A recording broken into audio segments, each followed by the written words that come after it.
Welcome to doctor Amit academy GPSC. इस video में हम गुजरात का एक एग्जाम हुआ है रिसेंट में, पुलिस सब इंस्पेक्टर का। उसमें 100 क्वेश्चंस आए थे जीएस के। वो क्वेश्चन हम डिस्कस करेंगे। क्वेश्चंस का लेवल गुजरात पीसीएस जो क्लास 1-2 है उसके मुकाबले थोड़ा सा कम है, लेकिन क्वेश्चंस अच्छे हैं, स्टैंडर्ड क्वेश्चंस हैं। हम क्वेश्चंस पर नहीं जाएंगे, बट क्वेश्चन के पीछे की जो मानसिकता है एग्जामिनर की, कि वो क्वेश्चन किस प्रकार के बना रहा है, किस किस चीजें से उठा रहा है, बाकी जो ऑप्शन दिए हैं उससे हमें क्या इंडिकेशन मिल रहा है। Believe me, from my past experience I have seen, जब भी कोई सरकार एग्जाम कंडक्ट कराती है तो उस सरकार के पिछले 1 साल के सारे एग्जाम कर लेने चाहिए। 5 से 7 क्वेश्चन वहां से आ जाते हैं। और अगर ये वीडियो आधा घंटा देख के अगर आप एक क्वेश्चन भी सही कर लेते हो आने वाले 20 अप्रैल को, तो आपको एडवांटेज रहेगी, बिकॉज कंपटीशन बहुत हाई रहने वाला है इस बार। एक एक क्वेश्चन आपको अंदर या बाहर आपका डिसाइड करेगा। Let's start. ये जो पीडीएफ है ऑलरेडी टेलीग्राम ग्रुप पर शेयर की जा चुकी है, आप जाके देख लेना। टेलीग्राम का लिंक डिस्क्रिप्शन में है, और फर्दर जो वीडियोस हैं वो भी अपडेट सारी टेलीग्राम पर ही आएंगी, वहां पर आप अपने डाउट भी पूछ सकते हो। तो लेट्स स्टार्ट। पहला क्वेश्चन ये है कि विच amendment act introduce change in the preamble of the constitution. किस अमेंडमेंट से प्रियम्बल में चेंज आया था? तो प्रियम्बल आपको पता है हमारा अमेंडमेंट हुआ था, तो it was the 42nd amendment 1976। इसको हम मिनी कॉन्स्टिट्यूशन बोलते हैं, और इसमें हमने 3 वर्ड ऐड किए थे, socialist, secular and integrity. Indira Gandhi के टाइम पे ही आया था। बाकी जो है, तो इससे क्या पता लग रहा है कि ये मिनी कॉन्स्टिट्यूशन जो है 42nd, अच्छे से आपको याद होना चाहिए। इसमें बहुत सारी चीजें थी। हमारा जो 30वां अमेंडमेंट था उसमें सैलरी एंड प्रिविलेज थी हाई कोर्ट जजेस की। 40th अमेंडमेंट था वो लैंड एक्विजिशन और जो नॉर्मल नेशनलाइजेशन थी उसके बारे में था। और 44th अमेंडमेंट, इस अमेंडमेंट को अंडू करने के लिए लाया गया था। तो बहुत सारी चीज जो 42nd ने चेंज की थी वो इसको वापस कर दिया था। तो ये आप याद कर सकते हो, दोनों को एक साथ ही याद कर सकते हो, इनमें कंफ्यूजन आता है। नेक्स्ट क्वेश्चन, जस्टिस के ए। तो यहां पर एक इंपॉर्टेंट केस आया था, justice Puttaswamy versus union of India 2017 में, सुप्रीम कोर्ट का केस है। इसमें इसके बारे में पूछा गया कि कौन से राइट को as a fundamental right declare किया गया? Right to equality, freedom, privacy and expression. तो it was right to privacy, इसको फंडामेंटल राइट बना दिया गया था। इक्वालिटी ऑलरेडी 14 में हमारा फंडामेंटल राइट है, फ्रीडम हमारा 19 में है, एक्सप्रेशन हमारा 19(1) सब क्लोज ए में है। तो ये जो प्राइवेसी वाला था, राइट टू प्राइवेसी, ये हमारा फंडामेंटल राइट बना दिया गया था। और इसमें ध्यान रखना, ये आधार की जो स्कीम आई थी उसके कंटेक्स्ट में ही आया था। ये क्वेश्चन यूपीएससी प्री में आ चुका है, 7-8 बार ये क्वेश्चन अलग अलग पेपरों में आ चुका है, तो वेरी वेरी इंपॉर्टेंट है। Next question, fundamental right are contained in which part. तो हमारे फंडामेंटल राइट कौन से पार्ट में है? Very simple question, standard question, part 3 में है। तो बाकी पार्ट जो दे रखे हैं, पार्ट 1 में क्या है? 1 में यूनियन एंड टेरिटरीज है। पार्ट 2 में क्या है? पार्ट 2 में सिटीजनशिप के बारे में है। पार्ट 3 में क्या है? हमारा फंडामेंटल राइट है। पार्ट 4 में क्या है? डीपीएसपी है। तो हमें सारे 25 पार्ट हमारे संविधान में सारे आपको रटे होने चाहिए। पार्ट 18 में क्या है? इमरजेंसी, ऐसे एकदम से निकल के आना चाहिए। 15 में क्या है? 15 में इलेक्शन। 14 में क्या है? यूपीएससी। तो ये सारी चीज बार बार बार बार पढ़ते रहो, और इनके आर्टिकल भी याद करो। फंडामेंटल राइट में 12 से 35 है, very easy. From home does the constitution of India drive ultimate authority, कि हमारा संविधान किससे अल्टीमेट अथॉरिटी ड्राइव करता है? तो वो ड्राइव करता है लोगों से, वी द पीपल। हमारे संविधान में लिखा हुआ ना, वी द पीपल। तो people of India ultimately, because Rajya Sabha, Lok Sabha, Lok Sabha हमारा लोअर हाउस है, राज्यसभा अपर हाउस है, लेकिन यहां भी तो लोग चुन के आते हैं पार्लियामेंट में। और वो कहां से आते हैं? वो चुन के लोगों द्वारा चुनित होते हैं। तो अल्टीमेटली तो पीपल ऑफ इंडिया हुआ ना। और प्रेसिडेंट तो एक एग्जीक्यूटिव हेड है, ही इज नॉट सोवरन, वो अपना फैसला नहीं ले सकता। चलो नेक्स्ट क्वेश्चन पे आते हैं। Who are given fundamental rights under article 19 of the Indian constitution. ठीक है, तो इसमें ये पूछा है कि जो आर्टिकल 19 है वो किसको मिला हुआ है? क्या वो फॉरेन नेशनल को है, क्या रिजाइडिंग वालों को है, या टू ए ड्यूअल सिटीजन है, या फिर इंडियन सिटीजन है? तो हमारा उत्तर रहेगा इंडियन सिटीजन। ये बहुत ही सिंपल क्वेश्चन है। हमारे सारे जो भी राइट हैं उन सब में से जो 5 राइट हमारे हैं ये सिर्फ सिटीजन को अवेलेबल हैं। 15, 16, 19, 29, 30। आप कैसे याद करोगे? 15, 15 दूनी 30, 15 से एक ज्यादा, 30 से एक कम, और बीच में हमारा 19। तो 15, 16, 19, 29, 30 ये हमारे सिर्फ सिटीजन्स को अवेलेबल है। बाकी जो बच गए वो सबको अवेलेबल है। Which of the following is not A green house gas. तो यहां पर 4 ऑप्शन थे, helium, carbon dioxide, methane, nitrous oxide. तो हमारा जो हीलियम है it is not a green house gas. Methane CH4 definitely है, N2O नाइट्रस ऑक्साइड है, CO2 है, इसके अलावा और भी ग्रीन हाउस गैसेज हैं, वाटर वेपर है, ठीक है, और हमारा ओजोन है, HFCs है, हाइड्रोफ्लोरोकार्बन, CFCs हैं। तो ये आपको याद होना चाहिए। मैंने एक्स्ट्रा इन्फॉर्मेशन भी इसीलिए डाली है बिकॉज क्वेश्चन को करना हमारा मकसद नहीं है अकेला सिर्फ, उसके आर बाहर की चीजें भी हमें पता होना चाहिए। यही होता है smart reading. When was the project tiger started? Project tiger कब स्टार्ट हुआ? तो सबको पता है प्रोजेक्ट टाइगर 1973 का है, बिकॉज 1972 में एक एक्ट आया था, उसके बाद ही इसको बनाया गया था। तो 1972 में कौन सा एक्ट आया था? उसमें हमारा वाइल्ड लाइफ प्रोटेक्शन एक्ट आया था 1972। तो इसके बाद ही प्रोजेक्ट टाइगर लॉन्च हुआ है 1973 में। पहला हमारा जो टाइगर रिजर्व था वो हमारा जिम कॉर्बेट को बनाया गया था। पहला नेशनल पार्क भी हमारा जिम कॉर्बेट ही था। तो इसके सिमिलर से आप देख सकते हो, इस प्रोजेक्ट टाइगर को चलाता कौन है? National tiger conservation authority. तो आप देखोगे प्रोजेक्ट एलिफेंट 1992, प्रोजेक्ट चीता 2022, प्रोजेक्ट डॉल्फिन 2021, प्रोजेक्ट राइनो 2020, है ना। ये इस प्रकार से आप इनकी एक्स्ट्रा इंफॉर्मेशन को भी आपको याद करना चाहिए।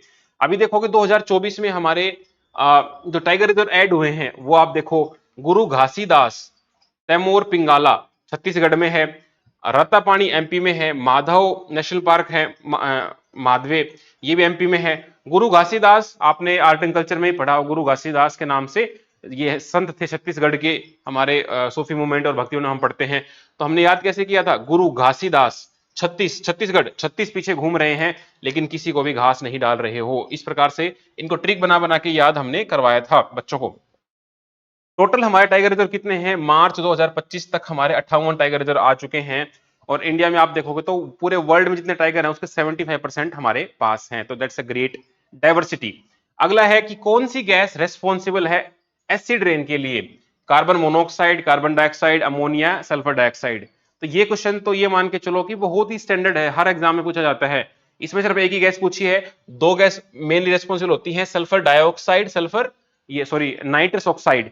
तो आपको ये पता होना चाहिए कि भाई carbon monoxide, carbon dioxide, ammonia ये पोल्यूशन तो करती हैं लेकिन ये हमारे एसिड रेन में नहीं आती हैं।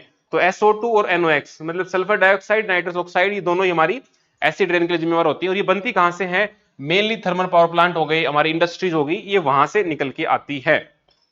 नेक्स्ट क्वेश्चन कि कौन सा इंस्ट्रूमेंट यूज किया जाता है अर्थक्वेक को मेजर करने के लिए? अभी अर्थक्वेक आया भी है म्यांमार में, थाईलैंड में, तो यहां से क्वेश्चन बन सकता है। P waves, S waves, L wave, seismograph, shadow zone, वो सारे रिवाइज कर लेना। तो आप देखोगे सिस्मोग्राफ, सिस्मिक वेव होती है अर्थक्वेक में, तो सिस्मोग्राफ। बैरोमीटर, बैरो मतलब प्रेशर, तो एटमॉस्फेरिक प्रेशर नापने के लिए बैरोमीटर होता है। एनिमो मतलब एयर, तो विंड स्पीड नापने के लिए। हाइग्रो मतलब ह्यूमिडिटी, ठीक है, बहुत ही इंपॉर्टेंट है ये, बाकी भी याद रखना। यही होता है स्मार्ट एनालिसिस। मान लो पेपर में तो ये उत्तर था लेकिन ये तीनों भी आप पढ़ लेते हो तो क्या पता इन तीनों में से कोई एक आ जाए आपको, ठीक है। नेक्स्ट क्वेश्चन ये पूछा गया कि क्लाइमेट चेंज के ऊपर 2015 में कौन सी इंटरनेशनल ट्रीटी साइन हुई थी हमारी?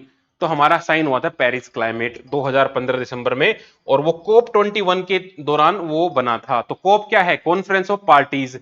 और ये स्टार्ट कब हुआ है? 1992 में जब अर्थ समिट हुई थी तब से ये COP 1, 2, 3 चली आ रही है। तो हमें पता होना चाहिए कौन कौन सी COP हो रही है। तो आप देखोगे कि भाई पेरिस एग्रीमेंट तो हमको पता चल गया कि COP 21 में साइन हुआ है।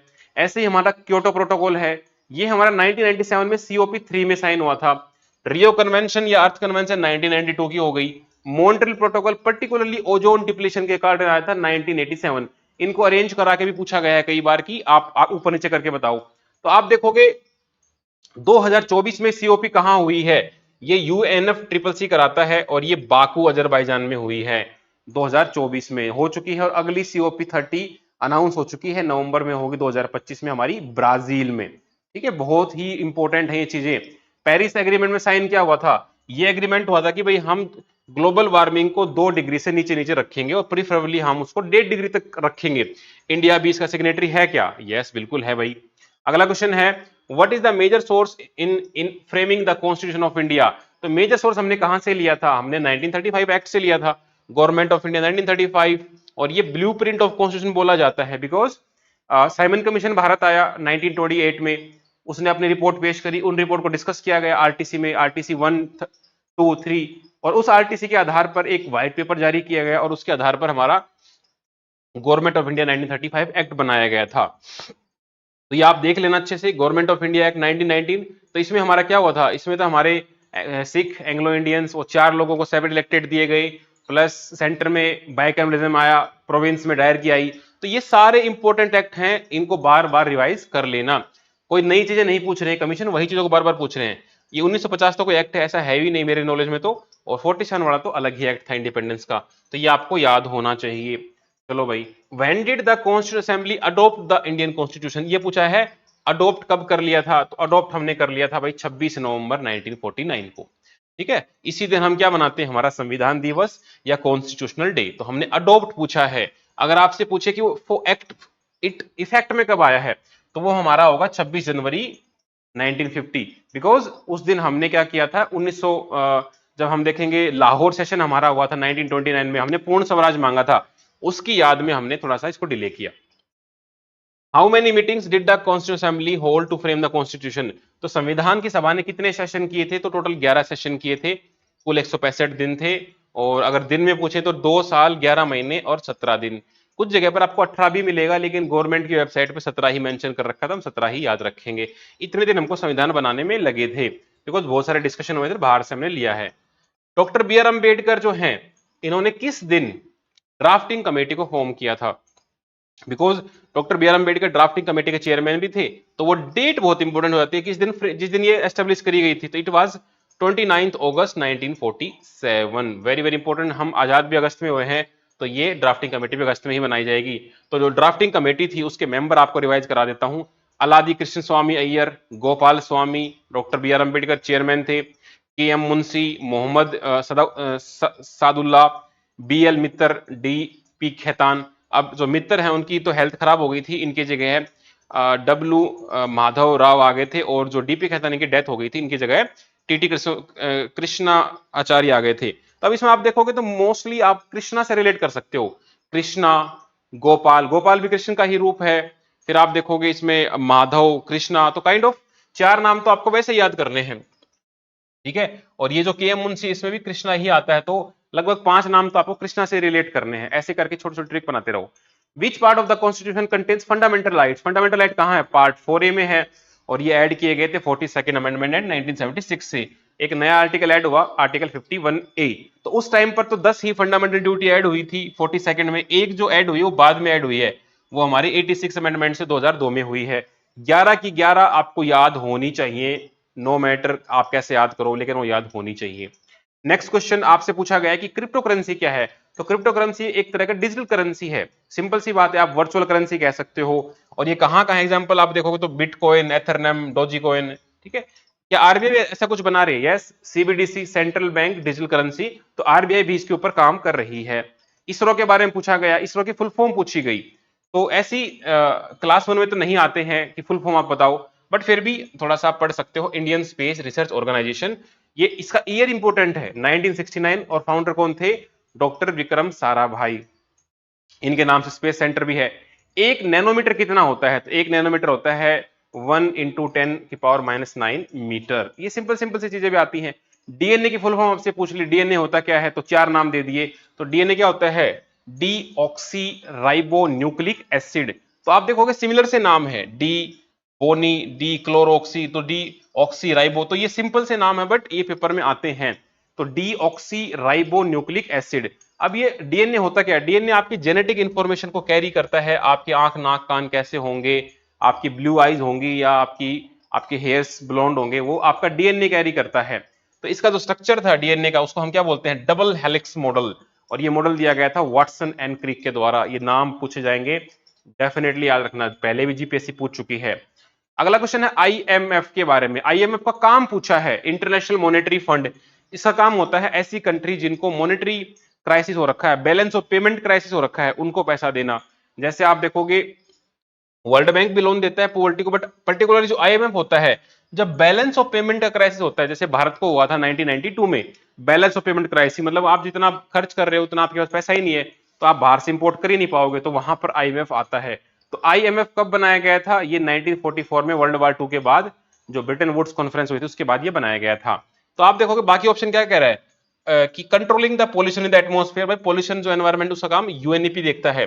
कंट्रोलिंग ग्लोबल पॉपुलेशन, पॉपुलेशन वाला जो हमारा ये WNFPA जो है पॉपुलेशन वाला, और मिलिट्री स्ट्रेंथ के लिए आप नाटो वगैरह और जो बाकी हैं, इसमें भाई इसका कोई रोल नहीं आपको दिखता है। तो बड़ी सिंपल से क्वेश्चन है, आप ढंग से पढ़ोगे तो आपका क्वेश्चन कोई गलत नहीं कर सकता।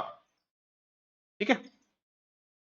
How many fundamental duties are specified in the constitution. तो भाई फंडामेंटल राइट इसने ये पूछा कितनी है। यहां पर एक झोल होता है, कई बार आपको ऐसे बोल देंगे कि ओरिजिनली कितनी थी, ओरिजिनली तो हमारे 10 ही थी, एक बाद में ऐड हुई है, तो आपको ये पूछा कितनी है, ओरिजिनल नहीं पूछी है, तो 11। लेकिन इन्होंने 10 ऑप्शन दिया भी नहीं, वैसे देना चाहिए था। तो 10 तो हमारी आई थी 42 से और एक आई थी हमारी 86 से। तो वेरी वेरी इंपॉर्टेंट, ये आपको याद होनी चाहिए। According to the right to education 2009, जो आपको फ्री एंड कंपलसरी एजुकेशन देनी है उसकी एज कितनी है। वो एज है भाई 6 से 14 साल। और हमारा राइट टू एजुकेशन एक फंडामेंटल राइट है, आर्टिकल 21A फंडामेंटल राइट हमारा बनता है। आरटी का जो एक्ट है, इसका ईयर याद रखना, ईयर भी पूछा गया है 2009 में। नेक्स्ट क्वेश्चन है, what does the Indian constitution mention equal, कहां पर मेंशन करता है, सॉरी मेन जो हमारा ये चीज है equal pay for equal work, ये कहां पर मेंशन किया गया है। तो भाई 4 ऑप्शन है, तो इसमें सबसे मेन जो बढ़िया सा ऑप्शन बनेगा वो बनेगा हमारा DPSP, article 39D, equal pay for equal work की बात करता है। वैसे राइट टू इक्वालिटी भी है, बट पर्टिकुलरली अगर हम देखें तो डीपीएसपी इज मोर अप्रोप्रिएट। आपसे पूछा है कि लोकसभा इलेक्शन लड़ने के लिए मिनिमम एज कितनी होनी चाहिए। तो भाई आपकी 25 होनी चाहिए, और ये बात कहां मेंशनड है, ये आर्टिकल 84B में मेंशनड है। आप देखोगे वोटिंग है ना आपकी, अगर आप नॉर्मल वोट करना चाहते हो तो आपकी 18 साल होनी चाहिए। आप सरपंच के इलेक्शन में एज ए कैंडिडेट उठना चाहते हो तो आपकी साल 21 होनी चाहिए। आप एमएलए बनना चाहते हो तो 25 साल, राज्यसभा के एमपी बनना चाहते हो तो 30 साल, लोकसभा के 25 साल, आप प्रेसिडेंट या गवर्नर बनना चाहते हो तो आपकी साल 35 साल। तो ये सारी एज याद रखना। चलो भाई आगे बढ़ते हैं। Which bill must be passed by Lok Sabha and Rajya Sabha by special majority. Money bill, money bill तो भाई सीधी सी बात है लोकसभा ही पास कर लेता है, फाइनेंस बिल लोकसभा ही कर लेता है, ऑर्डिनरी बिल में तो स्पेशल मेजोरिटी चाहिए ही नहीं। तो यहां पर एक ही ऑप्शन बचता है कॉन्स्टिट्यूशनल अमेंडमेंट, यहां पर आपको स्पेशल मेजोरिटी चाहिए। स्पेशल मेजोरिटी मतलब क्या है, 2/3 का present voting plus majority of the total strength. चलो भाई आगे पूछा है कि गुजरात में कब सेलिब्रेट किया गया वसंत पंचमी को। तो वसंत पंचमी 2 फरवरी 2025 को सेलिब्रेट किया गया है, ये रिसेंट में ही हुआ है, तो भाई इंपॉर्टेंट है। ये सरस्वती माँ की पूजा की जाती है, और इस वसंत पंचमी को हम इसीलिए सरस्वती पूजा भी बोलते हैं। तो जितनी भी एजुकेशन की नई नई स्कीम होती हैं वो इसी दिन लॉन्च करनी सही मानी जाती है। तो कई बार हमें नहीं पता स्कीम लॉन्च कब हुई है, लेकिन ये ध्यान रखना अगर वो एजुकेशन से स्कीम है तो वो चांसेस है कि वसंत पंचमी के दिन लॉन्च कर दी जाए। ये हमारे कॉमन सेंस से क्वेश्चन ठीक होने वाले हैं।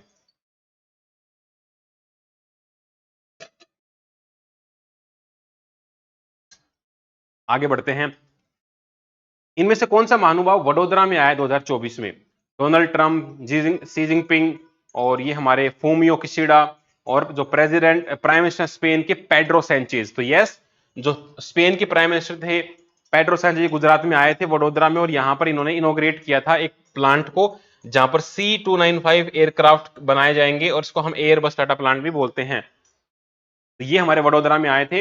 ये जो प्राइम मिनिस्टर हैं जापान के फूमियो किशिडा, ये इंडिया के प्राइम मिनिस्टर से मिले जरूर थे, लेकिन यूएस में जो क्वाड की मीटिंग हुई थी वहां पर इन्होंने मीटिंग करी थी, लेकिन यहां पर्टिकुलर पूछा गया था वडोदरा में कौन आया है। चलो कोई बात नहीं। ओजोन लेयर क्या काम करती है, भाई सबको पता है ओजोन लेयर तो हमारी सन की जो यूवी रेज है उनको एब्जॉर्ब कर लेती हैं, और इसी के लिए हमने मॉन्ट्रियल प्रोटोकॉल भी साइन किया था कि हमारी ओजोन लेयर को हम प्रोटेक्ट कर सके। नेक्स्ट क्वेश्चन, एक नोवेल का नाम पूछा गया मानवी फ्यूचर। ठीक है, मतलब इसमें नाम कुछ और था, जो ओरिजिनल गुजराती नाम था वो था मानवीनी भवाई, और ये किसने लिखा था। तो यहां पर 4 ऑप्शन थे, तो इसमें से जो सही ऑप्शन है दैट इज पन्नालाल, पन्नालाल ने लिखा था, और ये बहुत ही फेमस नोवेल है। इसको इंग्लिश में ट्रांसलेट भी किया गया बाद में, एंडोरेंस ड्रोल सागा नाम से VY कंटक के द्वारा। तो ये इसमें बताया क्या गया है, इसमें एक गुजरात की जो रूरल लाइफ है वहां पर लोगों को क्या दिक्कतें आती हैं, वहां जो फेमाइन आता है उसको दर्शाता है। और पन्नालाल को आप हल्के में नहीं लेना। गुजरात में सिर्फ 4 लोगों को ज्ञानपीठ अवार्ड मिले हुए हैं, उनमें से पन्नालाल एक हैं, और इसी चीज के लिए इनको 1985 में ज्ञानपीठ अवार्ड मिला था।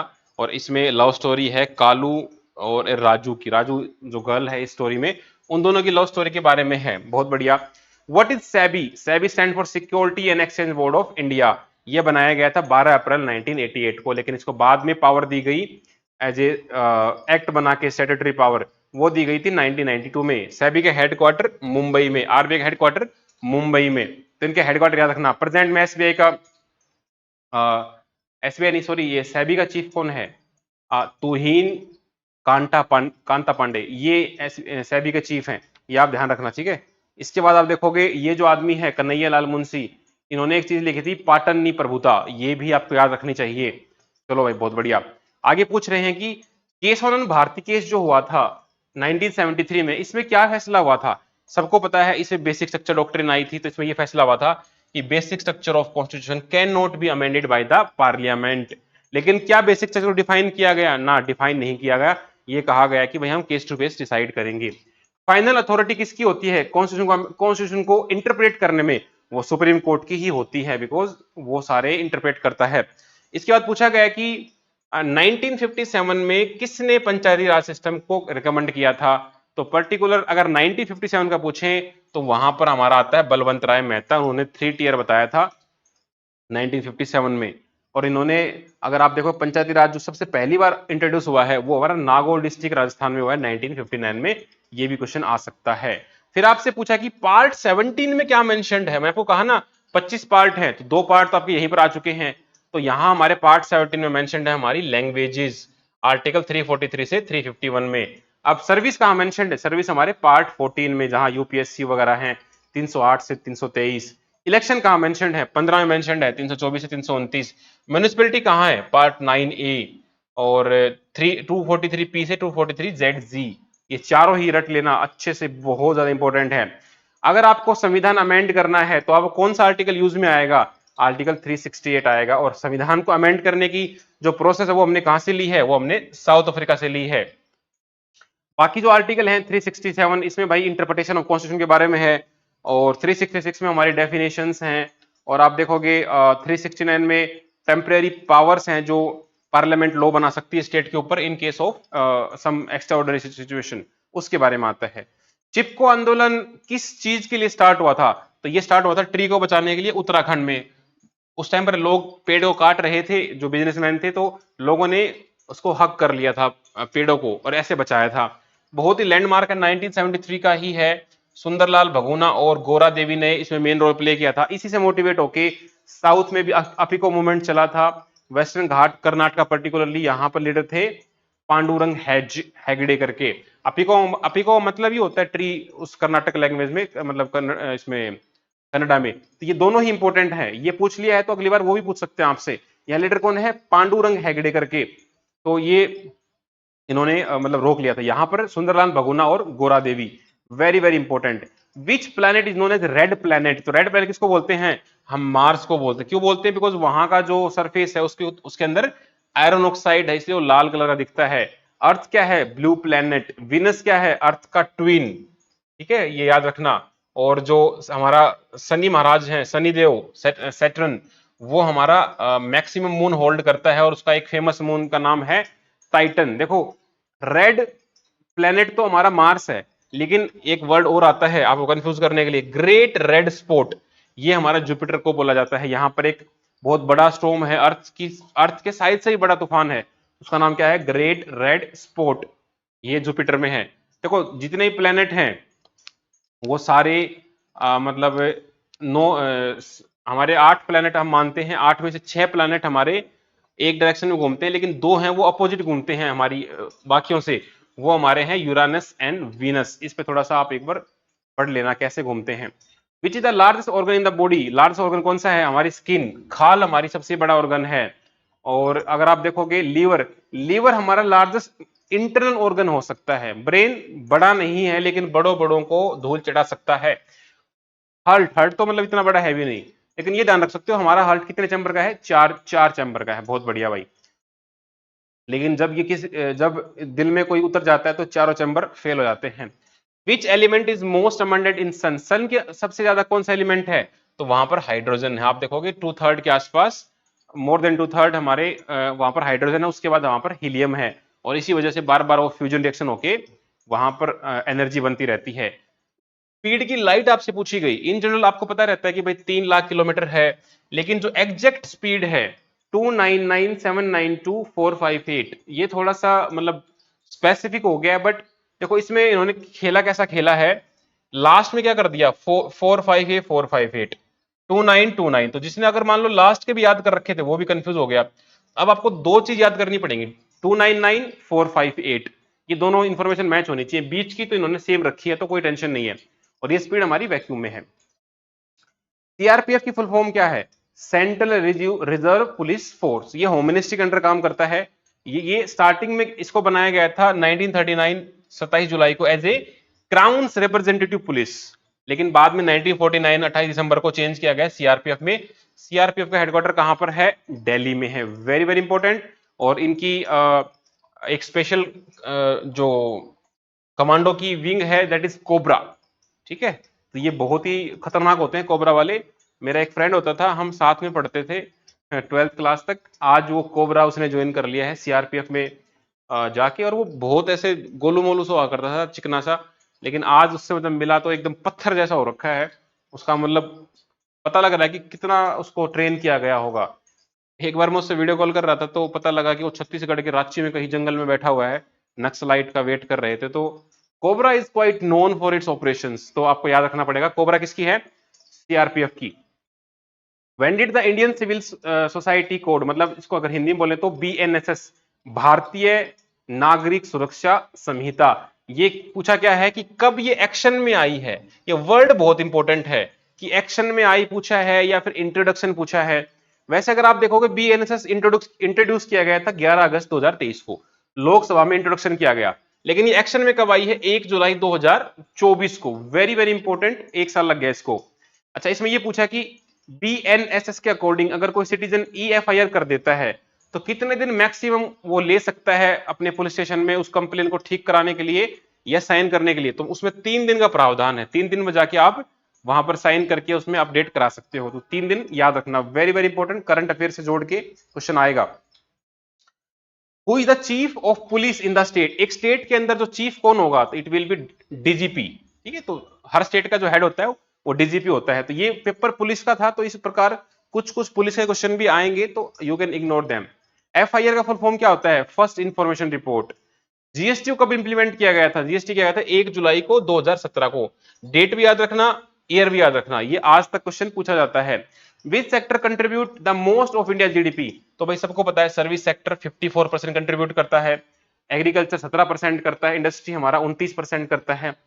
Next question is what is the old name of Deendayal port?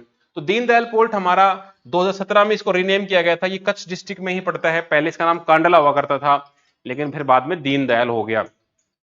जो मुंद्रा पोर्ट है ये आपको ध्यान रखना है, अडानी द्वारा ऑपरेट किया जाता है, मतलब ये प्राइवेट पोर्ट है। What is the full form of ICAR? ICR की फुल फॉर्म पूछी गई है, Indian council for agriculture research resources. तो ये बनाया गया था 1929, हेडक्वार्टर इसका भी दिल्ली में है। नेक्स्ट इज गुजरात का सबसे बड़ा जीआईडीसी कहां है? ये हमारा साणंद में है, अहमदाबाद के अहमदाबाद डिस्ट्रिक्ट के अंदर ही आता है वैसे तो साणंद। तो ये यहां पूछा गया कि सबसे बड़ा, तो जीआईडीसी है क्या? Gujarat industrial development corporation. इसका हेडक्वार्टर हमारा गांधीनगर में ही है। तो यहाँ 4 ऑप्शन थे, राजकोट, आणंद, नदियाद और साणंद। तो साणंद में आता है। और ये जीआईडीसी जो है हमारा 1 अगस्त 1962 को बनाया गया था। इंडियन हिस्ट्री में हम भारत को किस नाम से जानते थे, हमारी पुरानी सभ्यता को? तो सिंधु के नाम से। तो सिंधु मतलब Indus valley civilisation. Battle of Plassey का लीडर कौन था उस टाइम पर?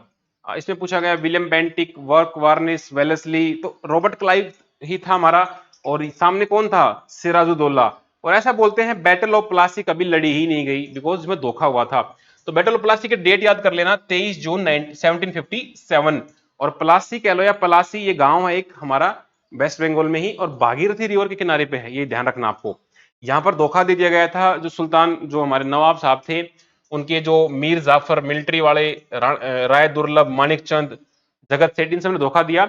लेकिन 2 लोगों ने इसका साथ दिया था, लास्ट तक लॉयल रहे थे, मरते दम तक, मोहनलाल और मीर मदन। तो मीर मोहन करके याद करना। तो ये आप, आई होप आपने मॉडर्न हिस्ट्री रिवाइज कर ली होगी अब तक। तो battle of Plassey 1757, battle of Bedara 1759 against the Dutch, 1760 battle of Wandiwash against the French, 1761 battle of Panipat again the Ahmad Shah Abdali, 1764 battle of Buxar. तो ये सारे बैटल आपको याद होने चाहिए, एक बैटल तो यहां से आने वाला है। चलो भाई, अगला question, what is the who is the author of grammar book अष्टदही?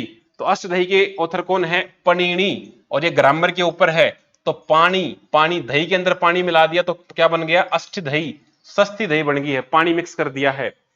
Who started the what started the Indian literature, हमारा सबसे पुराना जो इंडियन लिटरेचर है वो वेदा से स्टार्ट होता है। तो हमारे जो हमारा अर्ली वैदिक है, लेटर वैदिक है, जैसे अर्ली वैदिक हमारा 1600 से 1000, 1000 से 600, इस दौरान हमारा ऋग्वेद लिखा गया।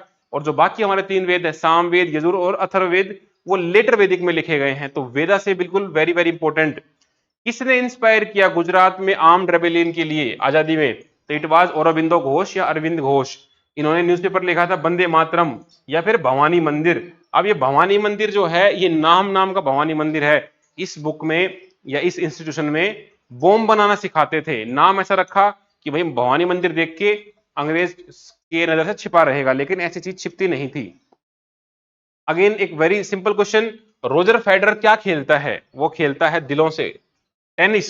टेनिस पे राज करता है, मतलब जो टेनिस को प्यार करता है उसके दिलों में रोजर फेडरर होता है।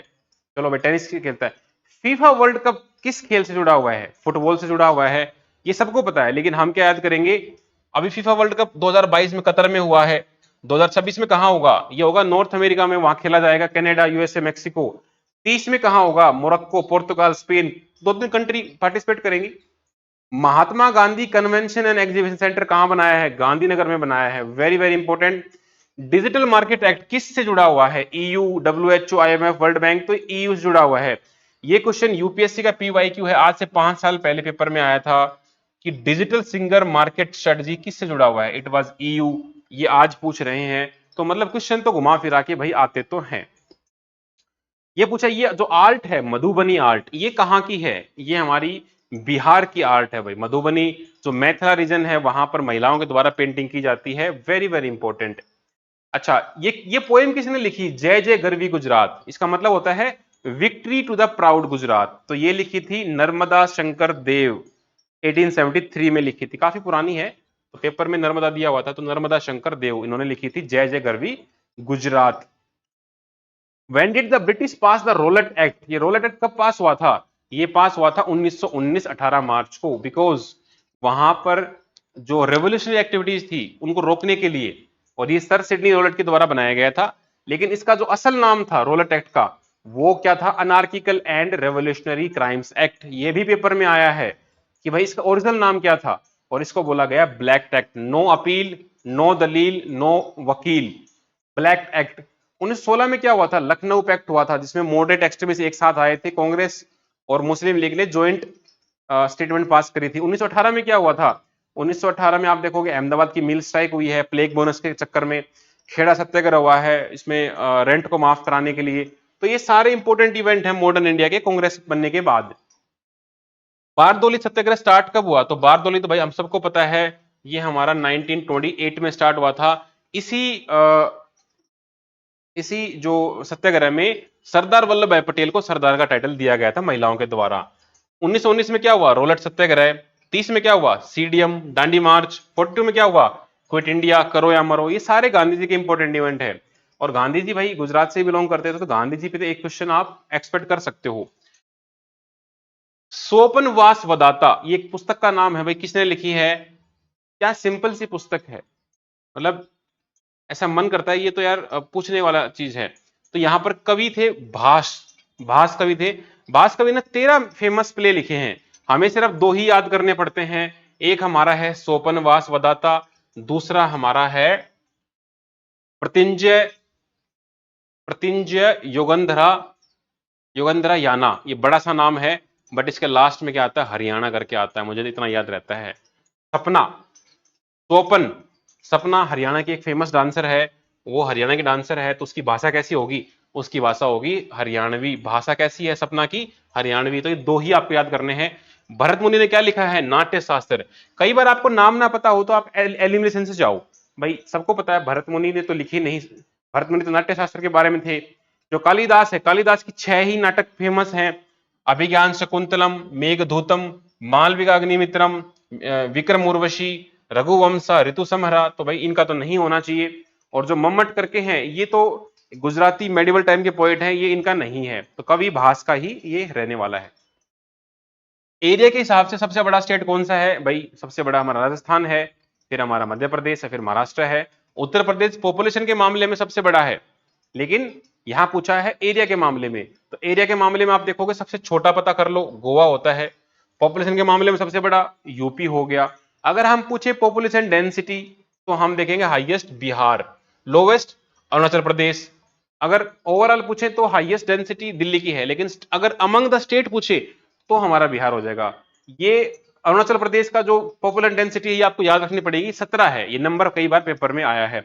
गुजरात का एग्जाम देने जा रहे हो तो गुजरात की पता कर लो भाई, गुजरात की 308 है और इंडिया से नीचे है, 382 है इंडिया की। स्टेटमेंट इस प्रकार से आएगा, the population density of Gujarat is lower than India's population density, true और फॉल्स। सीधा सीधा क्वेश्चन आता है पेपर में, तो आप याद रखना। फिर पूछा है who has not received Padma Shri award in the 2025, किसको पद्मश्री नहीं मिला है। अब इस बार आप देखोगे तो भाई पद्म विभूषण सबसे बड़ा होता है, 7 लोगों को मिला, पद्म भूषण 19 लोगों को मिला, अब पद्मश्री 113 लोगों को मिला। हम 113 तो याद नहीं कर सकते ना, ये 7 तो रट सकते हैं, या फिर इतना रट लो गुजरात से किस किस को मिला है। तो इस बार जो पद्म अवार्ड्स हैं वो 8 लोगों को मिला है गुजरात से, वो हम याद कर लेंगे। अब देखो भाई इसका उत्तर तो हमारा पंकज शाह हो जाएगा समझने के लिए। श्री तुषार शुक्ला, श्री रतन पेरीमू, श्री विनायक लोहानी, तो इसमें से 2 तो हमारे गुजराती ही हैं, इनको मिला है लिटरेचर एजुकेशन में और इनको मिला आर्ट में, और ये जो विनायक लोहानी है ये हमारे वेस्ट बंगाल के सोशल वर्क में इनको मिला है। तो गुजरात से 8 लोगों को मिला है, वो मैं आपको याद करा देता हूं। सबसे मेन है पद्म विभूषण, ये सबसे मेजर होता है। तो यहां पर हमारे श्री कुमुदिनी रजनीकांत लखिया करके इनको आर्ट की कैटेगरी में मिला है। ये कैटेगरी भी आपको याद रखनी पड़ेगी, कैटेगरी भी पूछा जाता है। इनको मिला है पद्म विभूषण। तो भाई सबसे बड़ा तो रजनीकांत है, ग्रेटेस्ट लीडर हैं, तो रजनीकांत जैसा कोई लीडर ही नहीं है, तो मतलब पद्म विभूषण को मिला। Pankaj Patel Padma Bhushan trade and industry. इसके बाद जो बच गए उन सबको पद्मश्री, ये हमारा पद्म विभूषण, ये पद्म भूषण, बाकी पद्मश्री। चंद्रकांत सेठ, ये मरने के बाद इनको मिला है लिटरेचर और एजुकेशन में। चंद्रकांत सोमपुरा, ये भी आर्किटेक्चर में ले गए हैं भाई। परमार लवजी भाई नागजी भाई, इनको आर्ट में। रतन कुमार परिमू आर्ट में। सुरेश हरिलाल सोनी सोशल वर्क में। Tushar Shukla literature and education में। तो ये सारे रट लेना, रटने का अर्थ है इनको बार बार देखते रहो, पेपर में एक तो आ ही जाएगा। अच्छा, करंट में हमारे सेक्रेटरी जनरल कौन है यूनाइटेड नेशंस के, तो भाई करंट में हमारे 9वें चल रहे हैं एंटोनियो गुटेरस, ये पुर्तगाल के हैं, पोर्तुगीज हैं, 2017 से यही चले आ रहे हैं। बाकी जो ऑप्शन में थे भाई बन की मून, ये इनसे पहले थे 8वें, ये 2007 से लेके 16 तक चले थे, ये साउथ कोरिया के थे। इनसे पहले जो थे 7वें वो थे कोफी अनान करके, ये घाना के थे, 1997 से लेके 2006 तक। और ये जो है यू ठाट करके, ये बहुत पुराने हैं, 61 से 71 में बर्मा से थे। अच्छा, अभी एक रिपोर्ट पेश हुई, रिपोर्ट तो क्या कहूं, लिस्ट फोर्ब्स मैगजीन की, Forbes list most powerful women, उसमें नंबर 1 पर कौन आई है भाई इस बार 2025 में, तो यहां पर उर्सुला वोन डेर लेन, ये लेडी आई है, मोस्ट पावरफुल लेडी है वर्ल्ड की।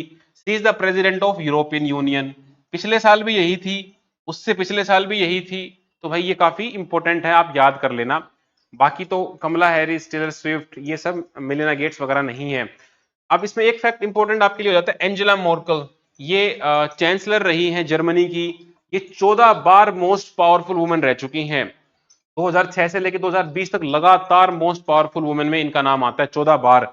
बस 2010 में इनका नहीं था, उस टाइम पर मिशेल ओबामा करके थी, उनका नाम आ गया था। Otherwise she is the most powerful women 14 बार।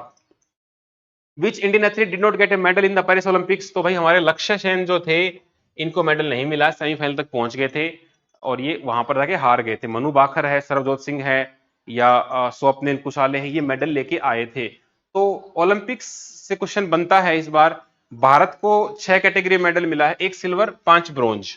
तो सिल्वर तो हमारे भाई गोल्डन बॉय नीरज चोपड़ा, पिछली बार ओलंपिक्स में गोल्ड लेके आए थे, इस बार सिल्वर लेके आए हैं। इस बार सिल्वर लेके आए तो गोल्ड किसको मिला, गोल्ड मिला था पाकिस्तान का एक जेवलिन थ्रोवर था, उनको मिला था, आई थिंक यदीम करके कुछ था, सद्दाम यदीम करके कुछ। तो मनु बाखर ब्रोंज लेके आई सिंगल अपनी कैटेगरी में, और सरबजीत के साथ ज्वाइंट पार्टिसिपेशन में शूटिंग में इनको ब्रोंज फिर से मिला। अमन सहरावत 57 केजी में थे, इनको रेसलिंग में मिला, और हॉकी टीम को भी ब्रोंज मिला है, और हमारे स्वप्निल कुशल है, इनको शूटिंग में 50 मीटर में ब्रोंज मिला था। वेरी वेरी इंपॉर्टेंट रट लेना भाई। 6 मेडल आए हैं। वर्ल्ड ओशियन डे किस दिन मनाया जाता है? तो वो हमारा बताया हमारा 8 जून को।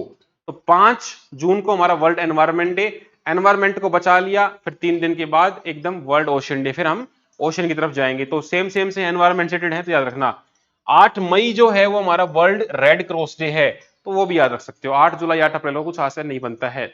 एक हमारा 8 मार्च को बनता है कुछ इंपॉर्टेंट, वो आपके लिए होमवर्क है, कमेंट में बता देना 8 मार्च को क्या बनता है। गुजराती लैंग्वेज किस ग्रुप की लैंग्वेज है? इंडो यूरोपियन, द्रविडियन, ऑस्ट्रेशियन या ऑस्ट्रो एशियाटिक? तो हमारा इंडो यूरोपियन भाषा से कैटेगरी में आता है, जैसे मराठी, बंगाली, हिंदी, ये सारे इसी ग्रुप में आते हैं। द्राविडियन हमारी 4 आती हैं, तमिल, तेलुगु, कन्नड़, मलयालम। तो अभी रिसेंट में हमारी क्लासिकल लैंग्वेज भी 11 कर दी गई हैं, पहले 6 हुआ करती थी, अब 5 और बढ़ा दी हैं। वो भी आपके लिए इंपॉर्टेंट हो जाता है, आप अपने आप से देखना और कमेंट कर देना भाई, मैं आपको बताऊंगा तो शायद वो आपको याद ना रहे, खुद से सर्च करोगे तो याद रहेगा। Which of the following is not a type of, ये हमारा सेंटेंस इंग्लिश का वैसे तो मतलब जनरल सेंस में आ जाता है ये, इनमें से कौन सा सेंटेंस का टाइप नहीं है? सिंपल, कंपोजिट, कॉम्प्लेक्स, ये तो है ही। एक चौथा ऑप्शन दे रखा था विभक्त करके, ये नहीं है, ये आप छोड़ सकते हो, हमारे काम का नहीं है। मोनालिसा की पेंटिंग किसने बनाई है? वही वो लियोनार्डो दा विंची ने बनाई है, वेरी वेरी फेमस पेंटिंग। जो हमें किस प्रकार की पेंटिंग है, इसमें ऐसा लगता है वो, अगर हम उसको इमोशन से देखेंगे हंसते हुए तो हंसते दिखेगी, अगर हम सैड होकर देखें तो सैड दिखेगी, तो काफी पॉपुलर सी पेंटिंग है। इसके बाद हमारा दादा साहेब फाल्के अवार्ड, ये फिल्म में मिलता है भाई, सबसे सिंपल है, इसमें क्या ही मैं बताऊं अब, तो ये आपको पता ही होना चाहिए, ठीक है। आई होप आपको दिख रहा होगा, नहीं दिख रहा होगा तो आपके पास वो हमारा वो हो जाएगा, ऑलरेडी ग्रुप में शेयर किया जा चुका है। Which is not a UNESCO world heritage site? तो हमारे Gate of India, Fatehpur Sikri, Sundarban, Agra Fort, तो इसमें हमारा गेट ऑफ इंडिया जो है मुंबई वाला, वो इनमें नहीं आता है। टोटल हमारे पास यूनेस्को में ऐसी आज के दिन कुछ कितनी साइट हैं? 43 साइट्स हैं, 35 हमारी कल्चरल हैं, 7 हमारी नेचुरल हैं, एक हमारी मिक्स्ड है। मिक्स कौन सी है? कंचनजंगा वाली, ठीक है।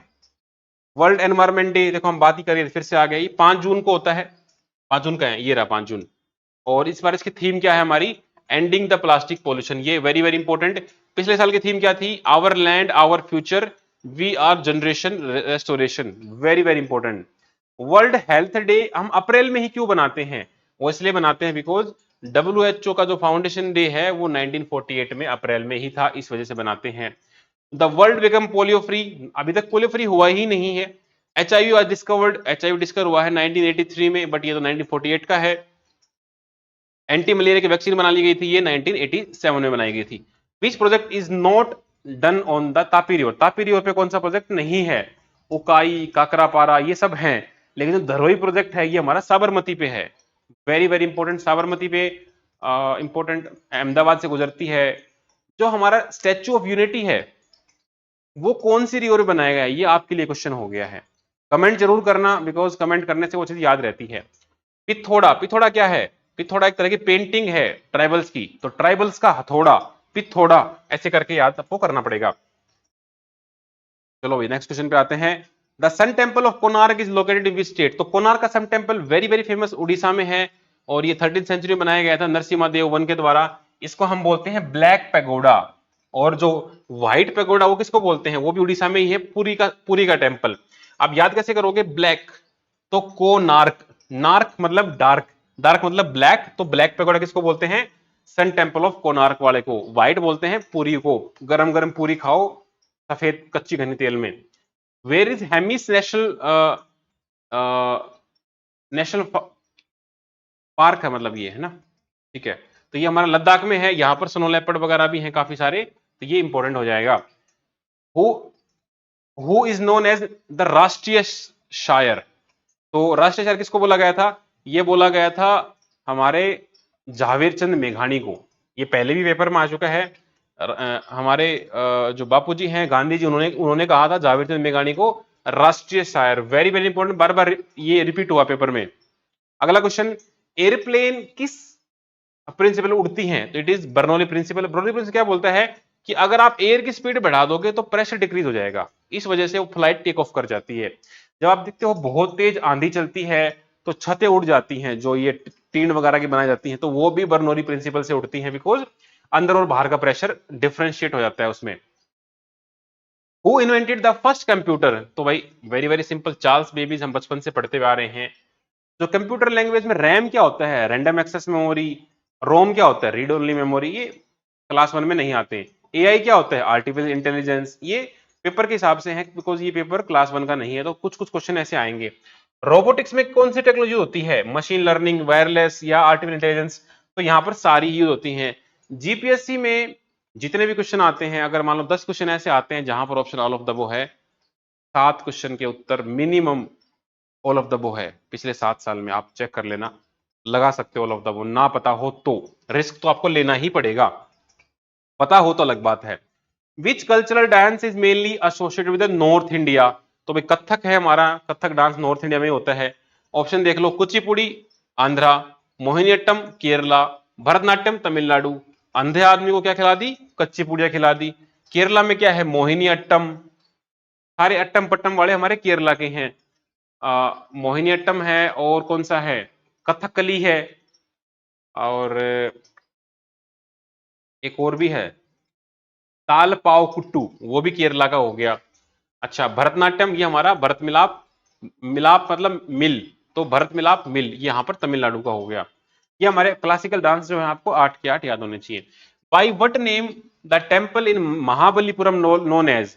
तो महाबलीपुरम में आप देखोगे तो भाई चक्कर गेट, जो ऑप्शन था चैरियट टेम्पल वाला, तो रथा टेम्पल, बिकॉज वहां पर शोल टेम्पल और रथा टेम्पल्स हैं हमारे महाबलीपुरम में, पलवाज के द्वारा बनाए गए थे। Very very important monolithic temples हैं। तो कांचीपुरम में भी टेम्पल है, वहां पर कैलाश टेम्पल, तो ये सारे पल्लवाज के हैं। हिस्ट्री में पल्लवाज पर काफी जोर रहता है। What is the full form UNESCO? United nation education scientific and the cultural. आप देख रहे हो 4-5 क्वेश्चन आ चुके हैं फुल फॉर्म के। ये ऐसे क्वेश्चन क्लास 3 क्लास 4 में आते हैं, लेकिन क्लास 1 2 में नहीं आते हैं। Which Gujarati poet did not receive Jnanpith award? या तो मैं आपको पहले बताया था कि गुजरात में अभी तक सिर्फ 4 लोगों को ज्ञानपीठ अवार्ड मिला है। और क्लास 1 2 का पीवाईक्यू है कि ये पूछा हुआ था कि गुजरात से कितने लोगों को ज्ञानपीठ अवार्ड मिला है, 3 4 5। तो ये 4 लोग हैं, उमाशंकर जोशी, राजेंद्र शाह, पन्नालाल पटेल और सुदारम। तो ये वो बंदा नहीं है जिसको मिला है। इसके साथ कौन है? रघुवीर चौधरी 2015 में। पन्नालाल हम देख ही चुके हैं, इनको ऊपर मिला था किसके लिए, वो आप रिवाइज कर लेना। किसने स्टार्ट किया ये न्यू थिएटर गुजरात में, मतलब नवी रंगभूमि की शुरुआत किसने करी? तो it was Chandravadan Mehta, Chaudhary C Mehta, CC Mehta बोलते हैं इनको, चंद्रवदान मेहता, इन्होंने स्टार्ट किया था। फिल्म फेयर अवार्ड किस फिल्म को मिला है बेस्ट फिल्म के लिए? तो वो 12th फेल को मिला है। यहाँ पर एक आईपीएस है मनोज कुमार, उनकी स्टोरी है, और इसके डायरेक्टर भी याद कर लेना, विदु विनोद चोपड़ा, इन्होंने बनाई थी ये 12th फेल। इसमें एक बंदा आईपीएस बन जाता है, गरीब होता है वो पढ़ाई करके। भारत में G20 समिट कौन से साल में हुई थी? तो 2023 में हुई थी। और आपको याद करना है थीम क्या थी? वसुधैव कुटुंबकम, मतलब हमारा वर्ल्ड एक परिवार है, one earth one family one future. तो 2022 में कहां हुई? इंडोनेशिया में। 23 में कहां हुई? भारत में। 24 में कहां हुई? ब्राजील में। और 25 में कहां होने वाली है? साउथ अफ्रीका में। कोई भी समिट हो, कोई भी ऐसी मीटिंग हो, उसका एक आगे एक पीछे 3 याद करने आपको टोटल मिला के। Who launched India bill pay online in Canada? तो यहां पर एक कंपनी है बीकन करके, ये बहुत ही मस्त सर्विस चालू कर दी है। आप कनाडा में रहते हो और आप चाहते हो कि भारत में आपको कोई बिल पेमेंट करनी है, तो उसके लिए आपके पास एक सर्विस होगी इंडिया बे बिल। तो कनाडा में कोई रह रहा है, तो वो इंडिया का किसी कोई बिल पे कर सकता है डायरेक्टली अपने बीकन मनी अकाउंट से, मतलब उसको पैसे ट्रांसफर नहीं करने रेमिटेंस टाइप में, वो वहां बैठ के अपने बीकन में अकाउंट खुलवा और वहां से इंडिया के बिल पे करते रहो, बिकॉज वहां पर कनाडा में बहुत सारी इंडियन पॉपुलेशन है इस वजह से। चलो भाई, which dignitary did not serve as the vice president of India? 4 नाम दे दिए, ये पूछा इनमें से कौन सा वाइस प्रेसिडेंट नहीं रहा है? तो भाई एलिमिनेशन से भी जाओगे तो श्री जगदीप धनखड़, ये तो प्रेजेंट में हमारे वाइस प्रेसिडेंट है ही 2022 से, तो काट दो। श्री वेंकैया नायडू, इनसे पहले वही थे 2017 से 22, ये भी काट दो। अब आपके पास क्या बच गए? श्री के आर नारायण, श्री घनश्याम तिवारी, तो ये आपको थोड़ा कंफ्यूजन होगा। श्री के नारायण है ये 1992 में रहे थे वाइस प्रेसिडेंट, लेकिन जो तिवारी हैं ये नहीं है। चलो भाई last question, what is the latitude and longitude of India? तो ये पर्टिकुलर भारत का सेंटर माना जाता है, the official centre of India Nagpur के आसपास, 20 डिग्री 5937 नॉर्थ, 78.9629 डिग्री ईस्ट। ये एक एग्जैक्ट नंबर है, आपको याद रह पाए तो ठीक है, लास्ट में इसके 6 to 9 है। वैसे हमारा जो मेन जहां से हम टाइम कैलकुलेट करते हैं इंडियन स्टैंडर्ड मेरिडियन, वो आपको याद करना है 82 डिग्री 30 मिनट ईस्ट, 5 स्टेट से होकर गुजरता है। और हमारे 4 जो एक्सट्रीम लॉन्गिट्यूड लेटीट्यूड हैं, जैसे हमारा यहाँ पर जो लॉन्गिट्यूड है सबसे वेस्टर्न पॉइंट भारत का that is 68 degree 7 minute east, सबसे ईस्टर्न में 97 डिग्री 25 मिनट ईस्ट, सबसे नॉर्थ में 37 डिग्री 6 मिनट नॉर्थ, और यहाँ पर 6 डिग्री 4 मिनट नॉर्थ। ये नॉर्थ ही है साउथ में, लेकिन हम इक्वेटर के नॉर्थ में है, इस वजह से ये नॉर्थ है। दोनों ही हमारे ईस्ट है, ध्यान रखना। आपको ये नहीं होना कि यहाँ आप वेस्ट कर दोगे यहाँ ईस्ट कर दोगे, ये कंफ्यूजन होता ही होता है। याद रखना ये हमारे ईस्ट किसी कॉन्टेक्स्ट में है, 0 डिग्री कॉन्टेक्स्ट में जो लंदन से गुजरता है। हम 0 डिग्री जो मेरिडियन है उससे हम 5.5 घंटे आगे हैं, 82.5 डिग्री हम आगे हैं, और 1 डिग्री में 4 मिनट होता है। तो भाई ये हमारा पेपर था। हमारी एकेडमी ने आपको सारे पीवाईक्यू जीपीएससी क्लास 1-2 के 2016 से 24 के सारे हम करा चुके हैं विद 100% एक्यूरेसी। जो जीपीएससी की ऑफिशियल की है फाइनल आंसर की, उससे वेरीफाई करके मार्क करके सारे दे रखे हैं। ये आपके टेलीग्राम ग्रुप पर अपलोड हो चुके हैं सारे, सब्जेक्ट वाइज भी, ईयर वाइज भी, गुजराती में भी, इंग्लिश में भी। तो इनको 2 बार करके चले जाओ, आई अश्योर यू आपको बेनिफिट मिलने ही वाला है। This is me Pradeep, I have given 3 GPSC mains, qualified prelims 4 times. 4 बार मैंने प्रीलिम्स क्वालिफाई किया है, 1 बार मैंने इंटरव्यू भी दिया है, but due to Gujarat language barrier I could not able to make in the final list on। And the other person is Dr. Amit, he has qualified UPSC prelims 5 times, मतलब 5 बार mains लिखा है, 3 बार interview दिए हैं, highly experienced.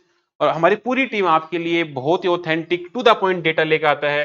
तो आपको one stop solution हम देते हैं, प्रीलिम्स के लिए भी हम दे रहे हैं और मेंस के लिए भी हम और भी बेहतर लेके आएंगे आपके लिए। और already academy 108 Haryana civil service officer बना चुकी है। इस साल भी 2024 में 51 सिलेक्शंस हमने दिए out of 113, many SDM, DSP, tehsildar, और इंक्लूडिंग रैंक 1। लास्ट ईयर 2022 में एकेडमी से रैंक 1 भी रहे थे, एकेडमी के ऑफलाइन स्टूडेंट्स थे। ये हमारे कॉन्टैक्ट नंबर हैं, ये हमारे टेलीग्राम ग्रुप पर स्कैन कर सकते हो।